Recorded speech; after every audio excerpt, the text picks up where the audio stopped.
Hey! So, welcome back. Welcome to 2019.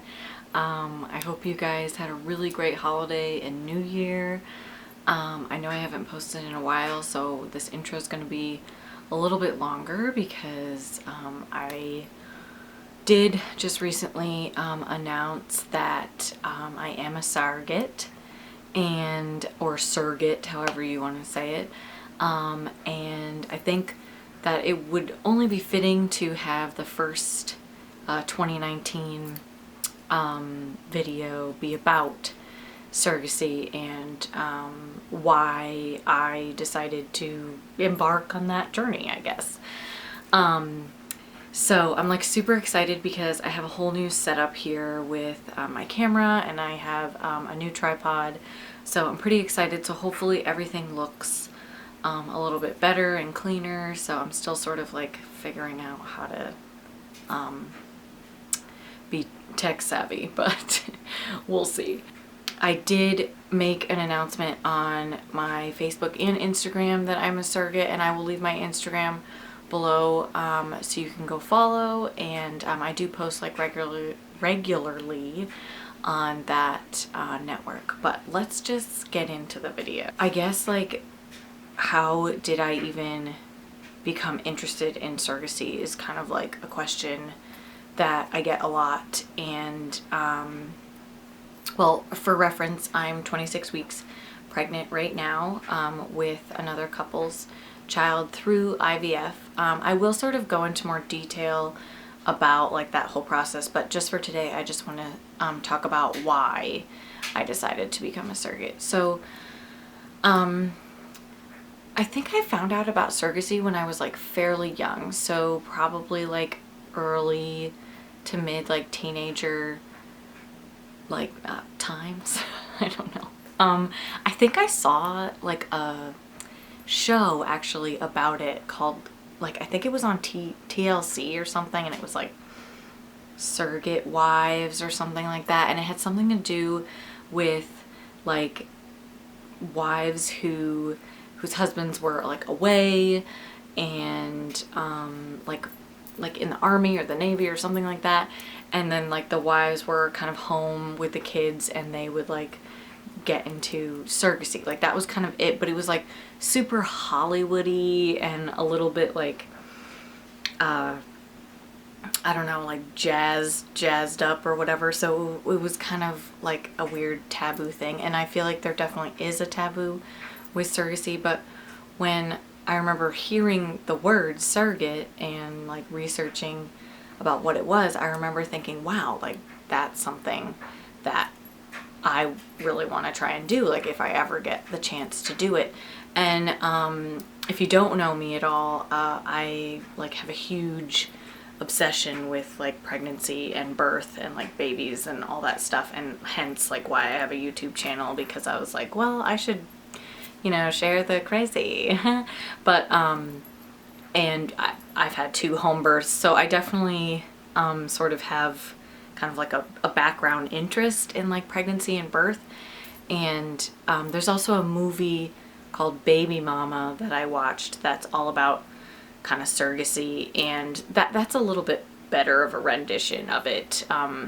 It's still a little bit weird, but in that movie, but that kind of like paints it in a little bit better of a picture than this TLC show kind of did. I sort of learned about it from television and just like social media, kind of just being out there a little bit about it.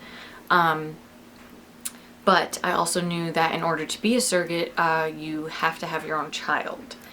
And so that was just, you know, like when I was a teenager, didn't have kids, so, you know, that wasn't an option. And then as I got older and met my husband, and, you know, all that happened. And then when we had our first son at home, I remember thinking right after the birth, wow, like some people don't ever get to experience any of this. They don't ever get to experience pregnancy, they get to experience trying to get pregnant, but they don't get to experience pregnancy, any of the ailments or like beautifulness of pregnancy, and they don't get to experience labor or birth and meeting their child for the first time. And I just remember like being kind of engulfed with all these thoughts and emotions about how so many people do struggle with fertility, and I was lucky enough not to struggle with fertility, and also had this beautiful home birth, had 2 beautiful home births, and I really felt that I should try and help somehow. Like, education can only do so much. Like, these people who have a fertility issue, like, want a family, they want a baby, and they'll essentially do almost anything to like get this child. And I just felt like, as somebody who pregnancy was a blessing to me, it wasn't necessarily easy, but it was something that pregnancy is something that I really love and enjoy, and I feel the most myself, I guess, when I'm pregnant. Like, I don't even know. It's super weird. Like, I love that my stomach gets fat, and as much as sometimes I'm like, oh, you know, I'm huge, but I literally, the pregnancy is my favorite part of kind of the whole process. And I just thought, you know, I need to help these people. I need to somehow like help them. And that's when surrogacy came back into the picture. And I obviously did a lot of research on this subject before actually jumping in. And if you're at all interested in surrogacy, you need to at least research for like a year, because it is super complicated. And I want to make more videos about the process and how complicated it is to actually become a surrogate. So definitely stay tuned for that. Subscribe, ring the bell. Or this side, I don't know. But I just needed to know if there was like a way that I could help people. I initially started to look at egg donation.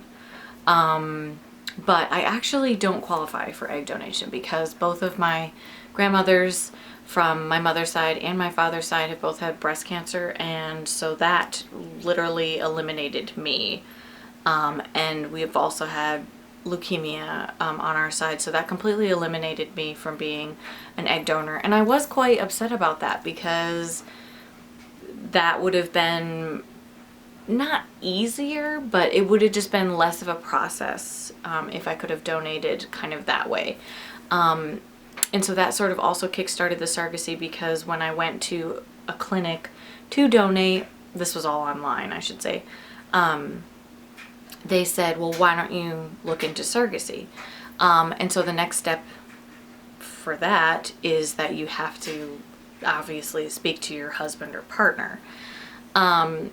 Because you cannot be a surrogate without partner / husband's approval, for obvious reasons, because you're carrying someone else's baby, and you're essentially putting your life at risk for someone else's child, and that involves your husband. My husband was kind of skeptical about it and was like, that seems weird, I don't really know.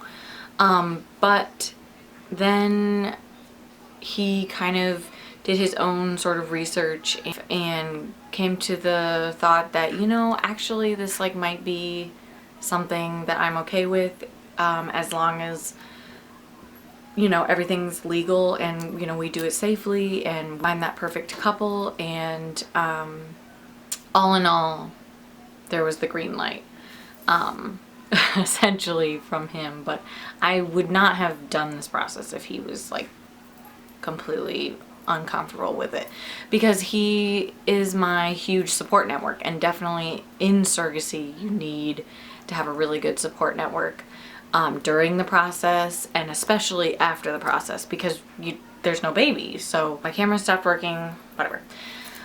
So then once my husband was okay with everything, that's when I met with my midwife, and we made sure that I was up to date on all of my medical stuff, essentially. So I'm not going to go too much more into it, because this is just more of like why. Another kind of, I guess, reason why I wanted to be a surrogate was because I really wanted to be there to experience the parents meeting their child for the first time. My husband and I were there, and a couple of other family members, and of course our midwife was there when we met both of our two boys, and it's just like euphoric. And I think, wow, like that would be such a blessing to actually be there and like, you know, physically give them their child. I thought that it would just be really rewarding and worth the process to see them with their new child. But I really wanted to prove to myself that I could do this, and that as much as it was kind of scary and I knew that I would be scared to like start the process, like I really wanted to kind of challenge myself in that way and like see if like I wouldn't, you know, chicken out and just like really try to help these people in this way. And also another thing was too is on Facebook there are a lot of groups in like the group section on Facebook, and I was able to find a couple surrogacy groups, and they were really helpful as well with like information and also like encouragement on like how to be a surrogate and all that. And so that also helped with kind of solidifying my thoughts on being a surrogate. And I definitely thought about it for a while and was excited about it for a while, and looked at a ton of different agencies. We are with an agency, so the agency does kind of have our back, so to speak, and supports us and also educates us and the intended parents. And that was kind of like a big thing for my husband and I, was that we wanted to be with an agency. We didn't want to do this kind of or independently, as they say. I'm going to sort of be talking a couple of terms here and there, and I'll try to like define them as I go. But yeah, it just, I don't want this video to be too long and obnoxiously the same. But that was like really my thing. I really wanted to help a couple, not this one that we specifically picked. Obviously, like I love that I'm helping them now, but this is sort of generally like before, you know, we met them and everything. I think I really wanted to like bring awareness to like what surrogacy is, and that surrogacy is an option for people. It is an expensive option. I know adoption is expensive, IVF is expensive, like everything in infertility is really expensive. And I think that's really sad. They look at other people who can just get pregnant naturally, which is like completely free, and here they are like spending an arm and a leg just trying to have one family. And couples struggle for years and years before they actually have like their own child, or even with adoption, it's like it can be years before you actually have a child. Another thing is I'm not a traditional surrogate. So a traditional surrogate is actually genetically related to the child. So with traditional surrogacy, you use the surrogate's egg, whereas gestational surrogacy, which is what I am, is I have no genetic relation to the child at all. They use either the intended mother's egg or a donor's egg, and either the intended father's sperm or a donor sperm, and they fertilize the egg like in, you know, a special facility, and then transfer it into the surrogate. So I am a gestational surrogate, not a traditional surrogate, which traditional surrogacy is kind of, I think, more of what people think of, is that the surrogate is related to the child, but that's not what we are doing, and that's not something that I was interested in. So I think that that's it for today. I kind of want to do like a series on this. There's only like so much that I can really tell you about the actual couple and certain things about the pregnancy, but I am 26 weeks, due in April 6th, so we'll see. I am planning to deliver at a hospital. This will not be a home birth. So that's kind of like a new thing for me, which I am excited and nervous to embark on that. It's been like very interesting to kind of see the obstetric side, where I'm more used to the homeopathic, like midwifery kind of side of pregnancy and birth. So yeah, I really hope that you guys enjoyed this video, and if you did, please give it a thumbs up and I'll know to make more. And I hope you guys have a great day or evening depending on where you are. Bye.